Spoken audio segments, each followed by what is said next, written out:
है दोस्तों, कैसे हैं आप लोग। मैं बिहारी सर यूट्यूब चैनल में आप सभी का स्वागत करता हूं और आज मैं आप लोगों को आर्य समाज और स्वामी दयानंद सरस्वती के बारे में बताने वाला हूं, जो कि आपके एग्ज़ाम के दृष्टिकोण से चाहे एसएससी का हो, चाहे रेलवे हो, है ना, चाहे यूपीएससी हो, चाहे बीपीएससी हो या किसी भी स्टेट लेवल का एग्ज़ाम हो, सबके लिए बहुत ही महत्वपूर्ण टॉपिक है। तो उसको हम लोग समझेंगे, है ना, क्योंकि सामाजिक धार्मिक सुधार आंदोलन, है ना, सामाजिक धार्मिक सुधार आंदोलन के लिए ये टॉपिक बहुत ही महत्वपूर्ण है। तो हम लोग समझेंगे स्वामी दयानंद सरस्वती और आर्य समाज को पढ़ेंगे। तो स्वामी दयानंद सरस्वती जो है, इनका जन्म होता है 12 फरवरी 1824 को। कब होता है? 12 फरवरी 1824 को होता है गुजरात में, है ना। गुजरात में एक मौरवी जगह है, मौरवी टंकारा, है ना, मौरवी के टंकारा में इनका जो है सो जन्म होता है। इनका स्वामी दयानंद सरस्वती का, है ना। ये मौरवी की एक जगह है जो कि महाभारत काल से जुड़ा हुआ है ना। तो ये मौरवी उनका जन्म होता है और इनके बचपन का नाम जो दयानंद सरस्वती हैं, इन दयानंद सरस्वती के बचपन का नाम यानी कि उनका जो मूल नाम था वो नाम था मूल शंकर तिवारी। यह नाम था मूल शंकर तिवारी। लोग उनको मूल शंकर कहते थे, ठीक है, लेकिन पूरा नाम था मूल शंकर तिवारी। इनके पिता के नाम को लेकर के कई जगह थोड़ा सा कंट्राडिक्शन है। कहीं कहीं इनके पिता का नाम अंबालाल तिवारी मिलता है। क्या मिलता है? अंबालाल तिवारी, है ना।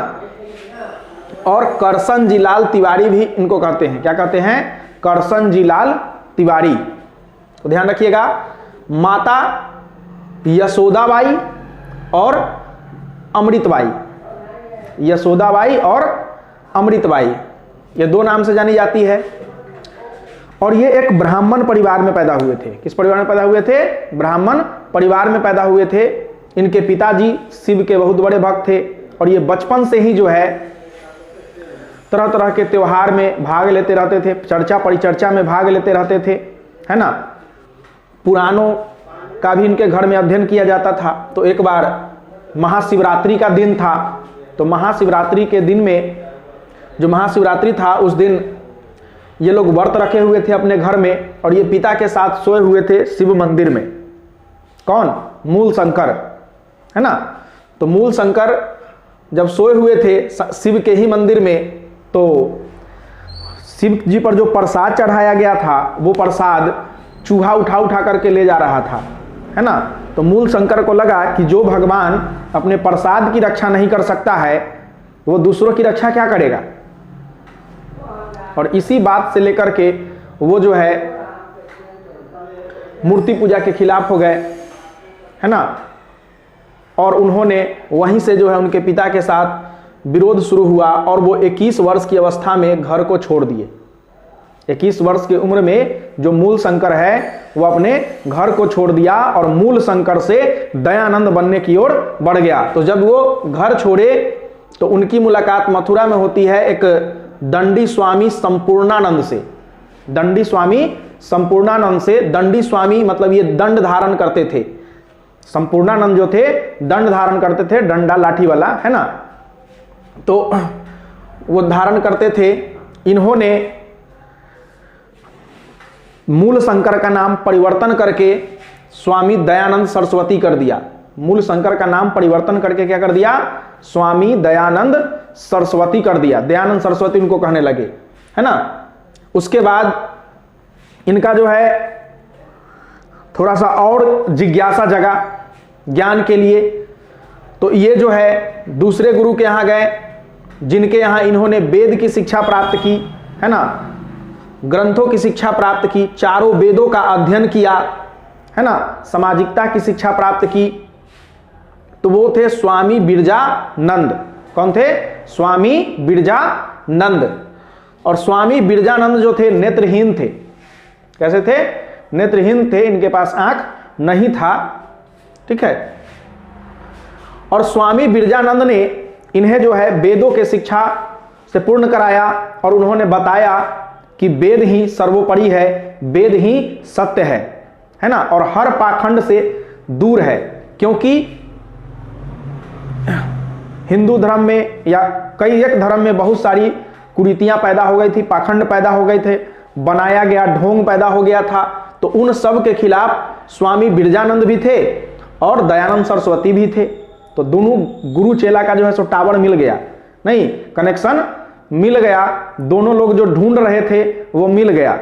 ठीक है, तो चेला को चाहिए था ज्ञान, जो ढूंढ रहा था वो मिल गया, और गुरु को चाहिए था कि हमारे विचारों का प्रचार प्रसार आगे हो, है ना।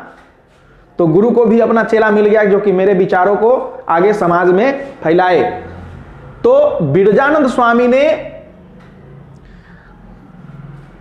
जो है मूल शंकर से यानी कि दयानंद सरस्वती से अपने गुरु दक्षिणा के रूप में मांगा।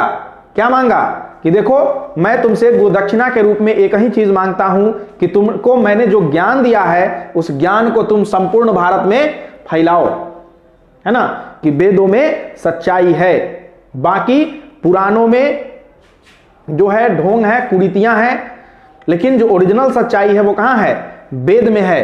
तो तुम वेदों का प्रचार प्रसार करो और लोगों को वेद को अपने से अध्ययन करने के लिए कहो, है ना। यानी भगवान और भक्त के बीच में कोई दलाल नहीं चाहिए। ठीक है, लोग अगर वेद का अध्ययन स्वयं करेंगे तो वो ज्यादा समझेंगे, लेकिन कोई अगर उनको समझाता है तो अपने से बना करके कुछ कुछ भी समझा देता है। ठीक है, तो वो उनका कहना था कि लोग अध्ययन करें, वेदों का स्वयं अध्ययन करें। ठीक है, इससे ढोंग जो है वो कमेगा, पाखंड कमेगा, है ना, जो कुरीतियां हैं, जो अंधविश्वास है वो कमेंगे, लोगों का वेद के प्रति विश्वास बढ़ेगा।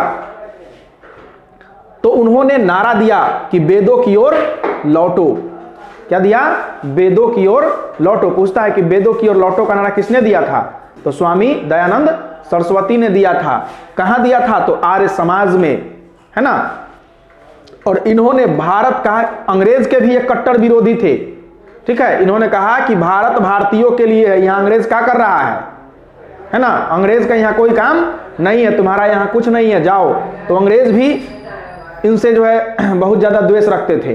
ठीक है, उसके बाद जब इनके पास ज्ञान हो गया, तो ज्ञान होने के बाद चूंकि ये पाखंड समाज में देख के आए थे, बहुत तरह का ढोंग देख करके आए थे, तो उन ढोंग से लड़ने के लिए इन्होंने जैसे ज्ञान हुआ तो 1863 में क्या कर दिए, पाखंड खंडनी पताका फहरा दिए।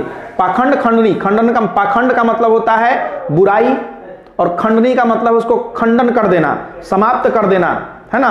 तो पाखंड खंडनी पताका फहराया, और पाखंड खंडनी पताका फहराने का मतलब है कि वो उस पाखंड से लड़ने के लिए जो है अब तैयार हो गए, है ना, कि इस ढोंग पोंग को जो है हम खत्म करके रख देंगे। इस पूरे समाज को छीछा लेदर करके रख दिया है ना। उस छीछा लेदर को जो है सो फिर से समाज को हमको व्यवस्थित करना है। 1872 में इनका जो है सो मुलाकात होता है कलकत्ता में केशव चंद्र सेन और देवेंद्र नाथ टैगोर से, है ना।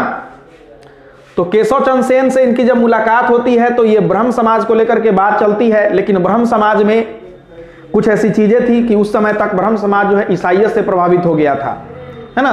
और दूसरी बात ये थी कि वो लोग जो है पुनर्जन्म में कर्म के सिद्धांत पे विश्वास नहीं करते थे, इसलिए स्वामी दयानंद सरस्वती और केशव चंद्र सेन में के विचारों में नहीं बना, है ना। तो विद्वान के बीच ये मत समझिए कि उनका विचार मेल नहीं खाता है तो दोनों एक दूसरे का दुश्मन हो जाएंगे, ऐसा नहीं होता है ना। विचार नहीं मिलता है तो कोई बात नहीं है, वो लोग आगे अपना काम करते हैं। ठीक है, वो लोग अपने एक दूसरे के जानी दुश्मन नहीं बनते हैं जो विद्वान होते हैं कभी भी। ठीक है, हाँ, किसी मुद्दे पे विचार नहीं मिलता है तो उनके यहां मतभेद होता है। क्या होता है, मतभेद होता है, मत का भेद होता है, मन का भेद नहीं होता है ना। जीवन में ध्यान रखिएगा, कभी भी मन का भेद मत कीजिए किसी से। मतभेद है मतलब विचार का भेद है, हमारा विचार नहीं मिल रहा है, आपका विचार नहीं मिल रहा है, कोई बात नहीं है, आप दूसरा काम कीजिए, हम दूसरा काम करेंगे, लेकिन मन का भेद नहीं होना चाहिए। मनभेद जब हो जाता है तो दिक्कत हो जाता है ना। उसमें आप एक दूसरे के जानी दुश्मन बन जाते हैं जब मनभेद हो जाता है तब। ठीक है, तो मनभेद नहीं। बड़े बड़े विचारकों से यही सीखिए कि मतभेद हो सकता है लेकिन मनभेद ना करें। तो केशव चंद्र सेन से इनकी मुलाकात हुई और केशव चंद्र सेन ने कहा कि देखिए दयानंद जी, आप जो है प्रचार अच्छा कर लेते हैं, बोल अच्छा लेते हैं, बोलते भी सही हैं, लेकिन आप वो गलती करते हैं कि संस्कृत में बोलते हैं। ठीक है, आप जो है संस्कृत में ना बोल करके हिंदी में अगर अपना बात रखिएगा ना लोगों के सामने तो ज्यादा उन लोगों को समझ में आएगा, है ना। तो वही केशव चंद्र सेन के कहने पर ही इन्होंने अपना प्रचार प्रसार की जो भाषा है वो संस्कृत से चेंज करके क्या कर दिया, हिंदी कर दिया और अपना हिंदी का प्रयोग ज्यादा करने लगे। क्योंकि इनका संस्कृत थोड़ा ठीक ठाक था तो संस्कृत बोलते थे। बाद में जो इन्होंने हिंदी को जो है सो अपना प्रचार प्रसार का माध्यम बनाया और उसके बाद यही 2 साल के बाद 1874 में इन्होंने सत्यार्थ प्रकाश का रचना किया। किसकी रचना किया? सत्यार्थ प्रकाश की रचना किया, वो भी हिंदी भाषा में। किस भाषा में किया? हिंदी भाषा में किया। और इस जो सत्यार्थ प्रकाश है, इस सत्यार्थ प्रकाश को जो है आर्य समाज का बाइबिल कहा जाता है। क्या कहा जाता है? आर्य समाज का बाइबिल कहा जाता है। बाद में 10 अप्रैल 1875 को 10 अप्रैल 1875 को ये आर्य समाज की स्थापना करते हैं, है ना। आर्य समाज की स्थापना करते हैं। तो आर्य समाज में क्या क्या हुआ, है ना, आगे उन्होंने समाज की और कुरीतियों को, किसके समर्थक थे, किसके विरोधी थे, इन चीजों को हम लोग पढ़ेंगे। और वैलेंटाइन सिरोल का नाम सुने होंगे। वो वैलेंटाइन सिरोल जो था अनरेस्ट का लेखक था, है ना। तो उसने जो है बाल गंगाधर तिलक को और दयानंद सरस्वती को, दोनों को जो है भारतीय अशांति का दूत कहा। क्या कहा? भारतीय अशांति का दूत कहा। मतलब कि भारतीय समाज में जो अशांति है ये दोनों फैला रहा है। ठीक है, बाद में उनको जो है लाला लाजपत राय ने जवाब भी दिया। तो वो सारा चीज हम लोग पढ़ेंगे अगले पार्ट में। ठीक है, पार्ट 2 आएगा इसका, तो आप लोग पार्ट 1 को अच्छे से देखिए, फिर पार्ट 2 आएगा तो उसमें और भी आपकी जानकारी जो है सो पूर्ण हो जाएगी। तो आज के लिए धन्यवाद, थैंक यू।